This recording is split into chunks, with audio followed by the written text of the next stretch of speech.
En esta noche les hago llegar un saludo cordial a cada uno de ustedes. Hoy las familias están reunidas en sus hogares y no así en los templos como se solía hacer en el pasado.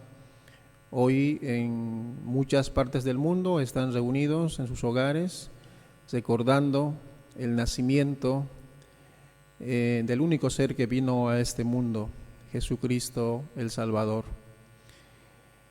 En estos últimos días las personas estuvieron comprando en centros comerciales llenos de adornos de Navidad y de escenas de pesebre. El bebé en el pesebre estremece al alma más atrevida, pero el pequeño niño Jesús creció y regresará algún día como el Rey soberano de toda la humanidad, y juzgará a los que no le hayan aceptado como Señor y Salvador personal de sus vidas, y recompensará a aquellos quienes lo han hecho. Esa es la cuestión en esta noche. Si tú aún no has aceptado a Jesucristo, el enviado de Dios, al Salvador del mundo, debes considerar con seriedad en esta noche, más allá del gozo, más allá de la alegría, más allá de la fiesta de esta noche, debes considerar al motivo de esta fiesta.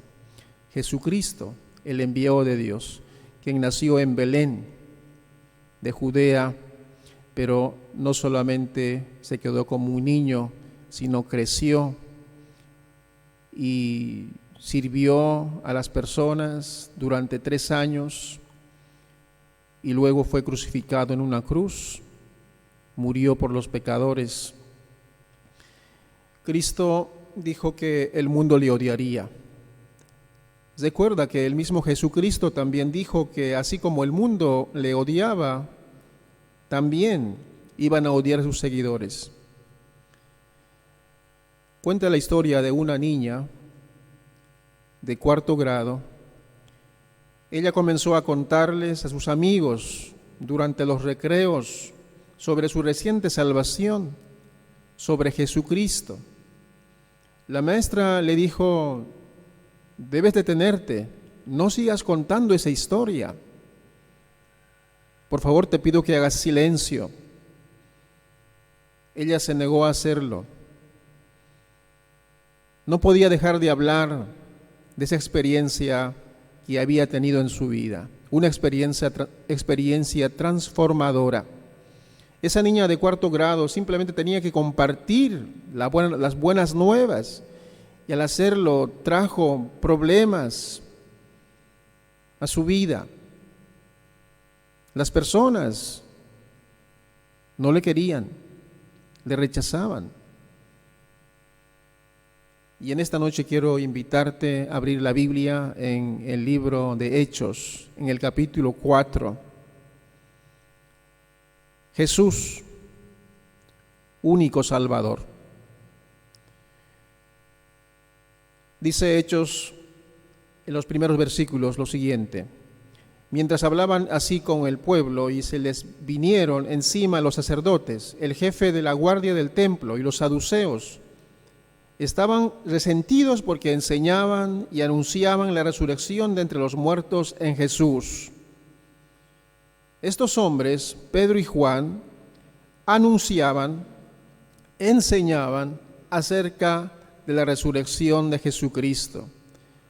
Aquel niño que nació en Belén, creció y luego fue muerto y sepultado, fue muerto en la cruz, crucificado.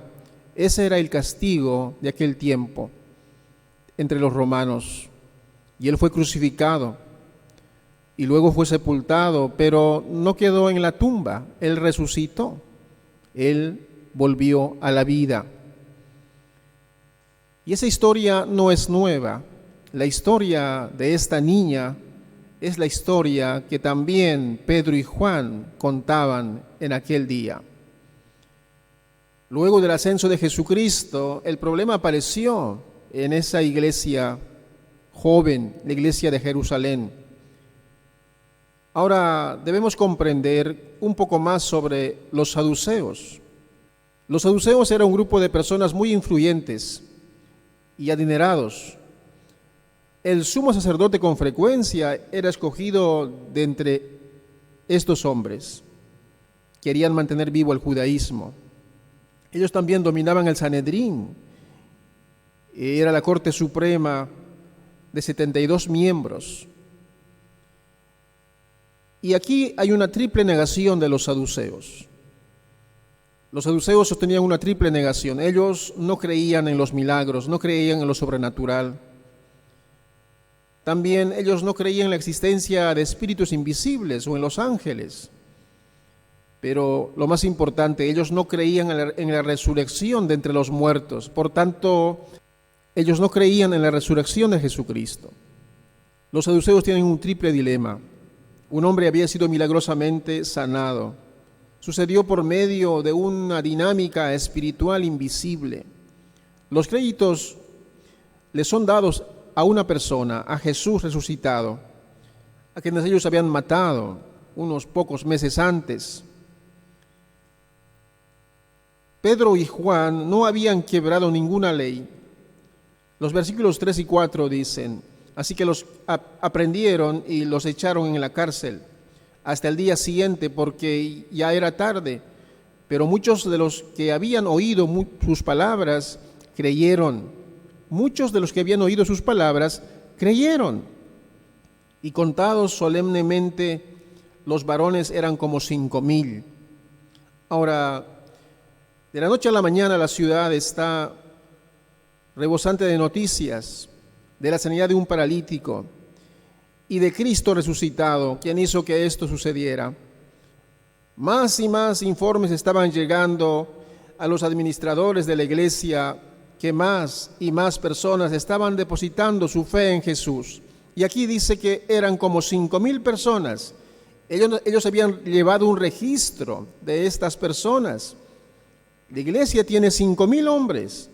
Y si ahí agregamos a las mujeres y los niños, son mucho más. Los versículos 5 y 6 dicen: al día siguiente se reunieron en Jerusalén los gobernantes, los ancianos, los escribas y el sumo sacerdote Anás, Caifás, Juan y Alejandro y todos los familiares de los sumos sacerdotes. Prestemos atención a esta escena. Los 72 miembros del Sanedrín se encuentran en sus plataformas, bien sentados, según el partido, según su rango. Esta es la misma corte en la cual Jesucristo compareció, donde fue interrogado y condenado de manera injusta. Lucas registra en este versículo 6 los nombres de los hombres. No creerás quién estaba allí interrogando a Pedro y a Juan. Estaban los gobernadores, los ancianos, los escribas, estaba Anás y Caifás. Estos hombres juzgaron a Jesucristo y jugaron un papel muy importante en la sentencia de la muerte de Jesús. Y estos mismos hombres también están por decirles que hagan silencio a Pedro y Juan, que no hablen más de ese nombre, que no hablen más de Jesucristo. Entonces se habla sobre intimidación. Pedro y Juan estaban de pie frente a estos hombres poderosos e influyentes, vestidos de túnicas lujosas, finas. Eran expertos, tenían mucho conocimiento, eran hombres educados. Sin embargo, Pedro y Juan estaban vestidos de manera sencilla. Eran hombres sencillos, eran hombres con poca educación. Pedro y Juan estaban por ser aplastados por el peso de las generaciones de tradiciones y prácticas y costumbres judías. Pedro y Juan podrían haber pensado: ¿en qué nos hemos metido? Uno de nuestros problemas es el hecho de ser diferentes. La influencia del sistema, del mundo, es bastante fuerte también hoy. Y muchos quieren callar nuestro mensaje. Muchos quieren decirnos que guardemos silencio, que no hablemos de Jesucristo, que no hablemos del Salvador. Pero ¿cómo no podemos hablar de este mensaje? El mundo necesita este mensaje. el mensaje del Salvador. Las personas necesitan ser libres de la esclavitud del pecado. El problema del hombre no pasa por la economía, no pasa por la política. El problema del hombre está en el corazón del hombre. El problema del hombre es el pecado. Y si había un momento donde Pedro y Juan se hubiesen dado cuenta cuán diferente eran ellos en relación a todos estos hombres sentados allá en el Sanedrín. Los versículos 7 y 8 dicen: pusieron en medio de ellos a Pedro y a Juan y les preguntaron: ¿con qué autoridad o en nombre de quién hacen ustedes esto? Entonces Pedro, lleno del Espíritu Santo, les dijo,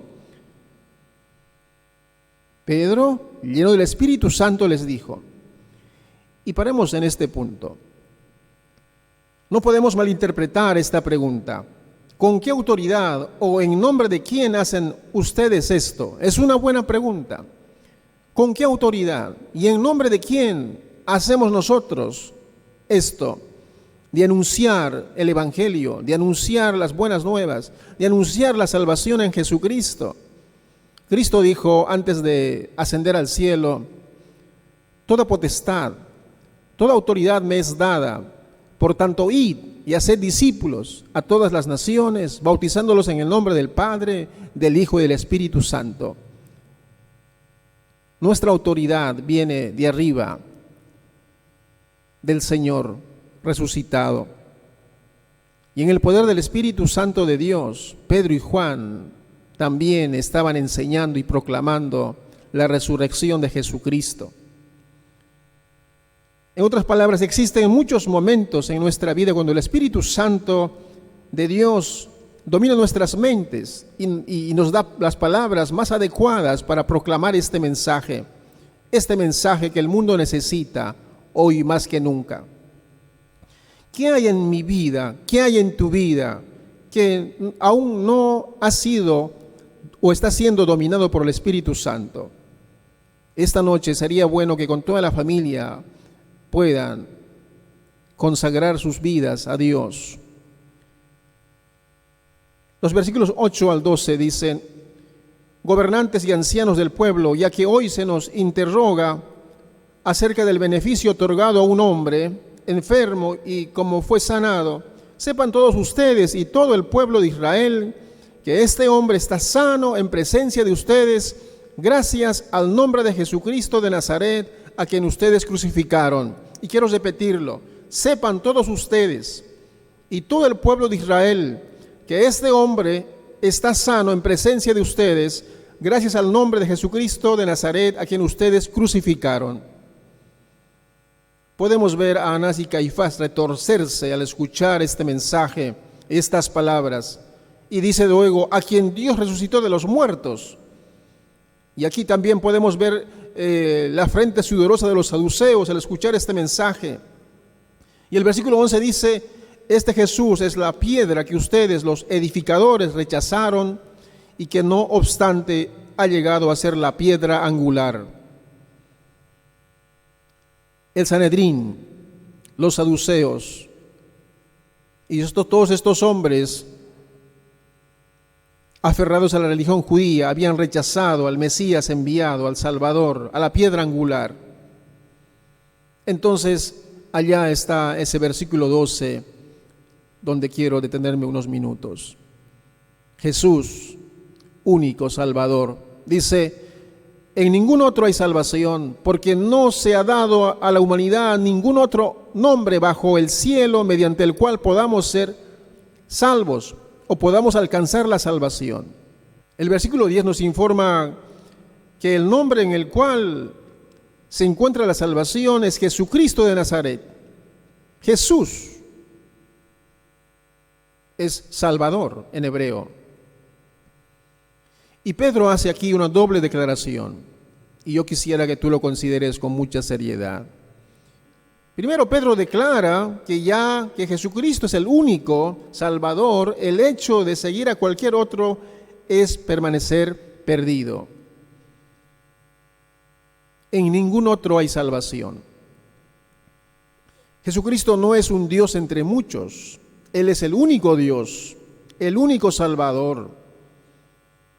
Él no es un camino entre varios caminos. Él es el camino, el único camino. Jesucristo es la única verdad. Jesucristo es la única vida. Entonces, si tú no has creído en Jesucristo, estás perdido. Y en esta noche puedes hacerlo.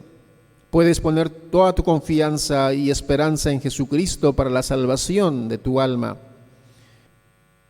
En segundo lugar, Pedro declara que ya que Jesucristo es la única verdad, entonces creer en cualquier otro mensaje es permanecer en el engaño. ¿En qué mensaje estás creyendo o en qué mensaje has creído? El versículo 12 dice: porque no se ha dado a la humanidad ningún otro nombre bajo el cielo mediante el cual podamos alcanzar la salvación. No se ha dado a la humanidad ningún otro nombre bajo el cielo mediante el cual podamos alcanzar la salvación. Jesucristo es el camino, la verdad y la vida. Y nadie podrá ir al Padre si no es a través de Él. Y quiero que tú pienses en esta noche si ya has creído en Jesucristo. Y dice el versículo 13, al ver el valor de Pedro y de Juan, y como sabían que ellos eran gente del pueblo y sin mucha preparación, se maravillaron, porque se dieron cuenta que aunque ellos no tenían estudios, ellos habían estado con Jesús. Ellos habían estado con Jesús y las palabras que salían de sus labios eran palabras poderosas. Y dice, al reconocer que habían estado con Jesús y al ver junto a ellos al hombre que había sido sanado, no pudieron decir nada en su contra, pero les ordenaron que salieran del concilio para poder dialogar entre sí y se preguntaban, ¿qué vamos a hacer con estos hombres? Tenemos que admitir que lo que han hecho es una señal innegable. Esto es evidente para todos los que viven en Jerusalén y no lo podemos negar. Sin embargo, ya que esto no se divulgue más entre el pueblo, vamos a amenazarlos para que desde hoy no le hablen a nadie acerca de este nombre. No podemos hacer esto. Debemos seguir hablando de este nombre, del nombre de Jesucristo, del Salvador del mundo. La idea aquí es taparles la boca, decirles que hagan silencio, un silencio absoluto, que no hablen más de Jesucristo. Podemos hacernos una pregunta: ¿quién representa a nuestro Sanedrín hoy? ¿Quién intenta intimidarnos para que no hablemos más de Jesucristo? Para que hagamos silencio o nos quedemos sin silencio. ¿Quién es nuestro Sanedrín en estos días? ¿Estás en silencio a causa de la amenaza o del peligro en el cual te encuentras en este momento o en este tiempo? ¿Dónde se encuentra nuestro Sanedrín? ¿Y qué significa para nosotros ponernos de pie como Pedro y como Juan y testificar la verdad sobre Cristo? 4 convicciones para ponernos de pie ante el Sanedrín de esta sociedad. La convicción de que Jesucristo ha vuelto a la vida. Pedro y Juan estaban con Jesucristo. Él estaba vivo. Él está vivo. Debemos creer esto. La convicción de que Jesucristo es el camino, el único camino a la vida eterna. Pedro y Juan estaban convencidos que Jesucristo era la única esperanza para la salvación del hombre pecador. ¿Tienes esta convicción? ¿Estás convencido de que una persona debe confiar solamente en Jesucristo para la salvación? Tercero, necesitamos la convicción de que la salvación es por medio de Jesucristo. Es la decisión más importante de la vida. ¿Has tomado esta decisión? Y en cuarto lugar, necesitamos la convicción de que la obediencia a Jesucristo es el único medio de vida que vale la pena vivir. Los apóstoles Pedro y Juan sabían que podían ser como lo había sido Jesús, condenados a muerte. No tenían ninguna razón para esperar algo mejor que la misma cruz. Pero alguna vez, si nosotros deseamos hacer la diferencia en esta sociedad, probablemente estemos en problemas como Pedro y Juan. Y los versículos 18 al 22 dicen: entonces los llamaron y les advirtieron que no debían volver a hablar. Es decir, literalmente está diciendo esto, que no hagan ningún sonido, ni enseñar acerca del nombre de Jesús.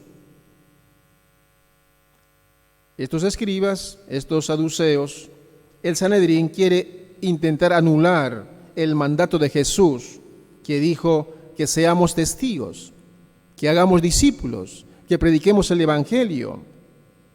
No podemos guardar silencio, pero le estaban pidiendo hacer silencio. Jesús es el único Salvador, por tanto no podemos hacer silencio, no podemos guardar silencio. Dice el 19, pero Pedro y Juan les respondieron: juzguen ustedes, ¿es justo delante de Dios obedecerlos a ustedes antes que a Él? Porque nosotros no podemos dejar de hablar acerca de lo que hemos visto y oído. Entonces ellos los dejaron en libertad, no sin antes amenazarlos, pues no hallaron ningún modo de castigarles. Y es que temían al pueblo, porque todos glorificaban a Dios por lo sucedido. Y el hombre que había sido sanado milagrosamente tenía más de 50 años. La religión falsa es una fachada de espiritualidad que no puede sostener ni siquiera la mínima exposición de la verdad. Es inútil ante el simple testimonio de una vida transformada. Antes de dejar esta historia, debemos recordar la marcada transformación de este paralítico. Recordemos la historia otra vez. Cuando Jesucristo nació en la carne, este mendigo tenía 7 años probablemente, lisiado y sin esperanzas. Se sentaba solo mientras los otros niños judíos jugaban en las calles de Jerusalén. ¿Cómo habrían agonizado sus padres al ver la debilidad de este pequeño hijo? Este pequeño era incapaz de asistir a la escuela, incapaz de ir a algún otro lado, a menos que alguien lo llevara.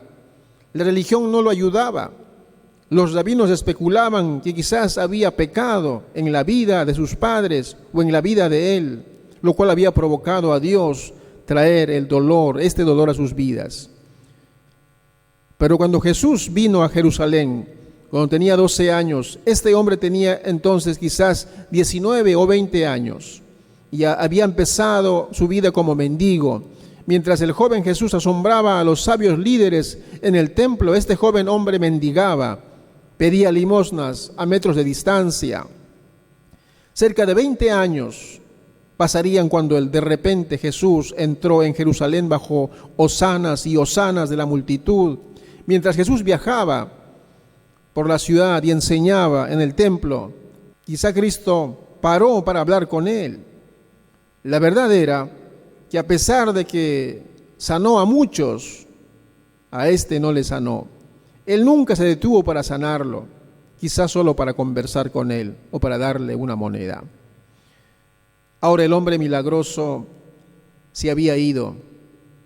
No había más esperanzas, nada más que seguir mendigando. Quizás sus hermanos o su padre simplemente lo llevaran diariamente a su puesto, justo a la puerta, aquella puerta la hermosa. Entonces un día vinieron Pedro y Juan. Quizás él los reconoció y les pidió dinero. Y aún así en un momento, por medio del poder de aquel crucificado que ya no estaba, el hombre resucitado, el Mesías, este hombre fue sanado y podía al fin caminar. El poder de Cristo sobre su vida. Y ahora ese hombre se encontraba de pie ante el Sanedrín, ante la Corte Suprema de los judíos, la misma corte que sentenció a muerte a Jesucristo. Él era anónimo y sin importancia, excepto por una cosa, lo mismo que nos pone a un lado, a ti y a mí, que profesamos fe en Jesucristo. La misma cosa que refuta las peticiones de nuestro propio Sanedrín en el día de hoy. Es decir, fuimos una vez ciegos, pero ahora podemos ver. Estábamos perdidos, sin esperanza, llenos de culpa, vacíos, pero ahora somos perdonados, salvos y hechos nuevos, transformados espiritualmente. Ahora Él está de pie con Pedro y con Juan en esta corte, así como deberíamos estar nosotros en la nuestra, sin deseos e incapaces de permanecer en silencio. No podemos hacerlo. ¿Por qué? Porque tenemos la respuesta, conocemos la verdad. La verdad es que en ningún otro hay salvación, porque no hay otro nombre bajo el cielo dado a los hombres en que podamos ser salvos. Esa es la verdad. Y llamará su nombre Jesús, porque Él salvará a su pueblo de sus pecados. Y en esta noche quiero decirte a ti que quizás no conoces a Cristo. Probablemente estés como este paralítico. Has intentado con la religión y la religión no te ha dado ninguna solución. Pero hay un nombre, y ese nombre es el nombre de Jesucristo, quien fue enviado del cielo a este mundo, no para condenar a los hombres, sino para salvar a los hombres. El Hijo del Hombre vino a buscar y a salvar lo que se había perdido. ¿Tienes la convicción de que no tienes otra esperanza sino solamente en Jesucristo? Él es el único camino al cielo, el único mediador entre Dios y los hombres, Jesucristo hombre. Por tanto, en esta noche especial de Navidad, yo te invito, si tú aún no has puesto tu fe en Jesucristo, te animo a que pongas tu fe en Jesucristo, pongas toda tu esperanza. Probablemente hayas tenido un año difícil, gris, de dolor, de lágrimas, de depresión, de frustraciones, de problemas y circunstancias difíciles. Pero hoy tu vida puede ser transformada, así como la de este paralítico. Te animo a poner tu confianza en Jesucristo, toda tu esperanza en Jesucristo. Y a todos los que conocemos a Cristo, les animo a no guardar silencio. No podemos hacer silencio. Debemos seguir proclamando y enseñando acerca de la resurrección de Jesucristo. Hay poder en la sangre de Cristo, hay poder en el Evangelio, porque el Evangelio transforma vidas. El Evangelio trae salvación al perdido. Por tanto, en esta noche quiero animarte, tú que conoces a Cristo, que puedas afirmarte en los caminos de Dios y puedas seguir adelante. Que Dios te bendiga.